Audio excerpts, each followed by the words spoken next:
lot suddenly changed because, you and I have been in the space for a while. We've seen the regulatory hurdles been particularly applicable on your side because you've got companies in the space who you're investing in. Suddenly, everything's changed. Talk me through what you think of these changes, because this was the big talking point on my trip. When I saw you and everybody else, everyone's like, okay, finally we're free. Yeah, I think it's more than that. I don't think anyone could have sort of discounted the degree to which things changed, the speed. We went from being in a regulatory environment in the U.S., where companies were being, in an outright way attacked, sued, Coinbase, Kraken, Ripple. There was the Operation Choke Point thing where difficult for certain companies and entities in crypto to even get bank accounts. So it was extremely hostile, and people were leaving the U.S. to set up in other places around the world. So we went from extremely hostile to extremely friendly, potential crypto hub of the world in a matter of weeks. And so, we knew, look, Trump owns crypto, and Elon is crypto, and the cabinet all has crypto, and the Congress. So, and it's not crypto; it's also Web3, blockchain, digital assets. It's everything. It's not just let's own Bitcoin and sit back and hodl.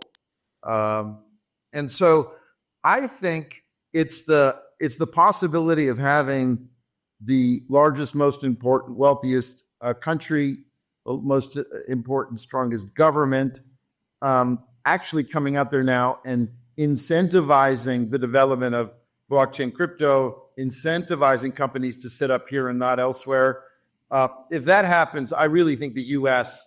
just blows away everybody else. I mean, Europe will never be able to shift this quickly. Asia is fractured. China changes its mind every 18 months. People don't trust what's going on there. And this is absolutely the right maneuver. I mean, I don't know if you remember, but 5 years ago when we had our first Bitcoin chat, it was the summer of 2019.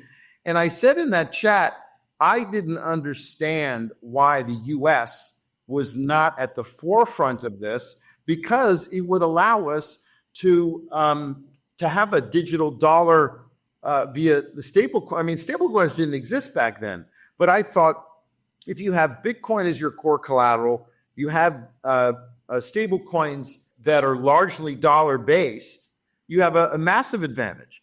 And the U.S., it took 5 years, or maybe it's been in development for the last sort of, I think, 2-3 years. People have been saying, wow, this is a great technology.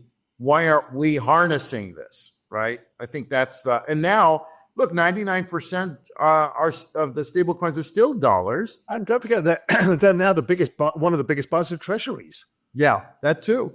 The other thing that's interesting to me is what you mentioned is, you and I know, because we've all spoken to people, is the finance system's been waiting for the green light. The big Web 2 companies have been waiting for a green light. There's a lot of people who've been waiting for a regulatory green light. Now, we haven't got it yet because we need regulations. But I look at the finance system, and I think one of the things you've been talking about as well is if they're going to build, there's an obvious choice for them, which is going to be Ethereum. Ethereum has the native yield, and it is the kind of IBM or Microsoft of the space. I think people are underestimating how fast finance is going to come because they've all been working on it.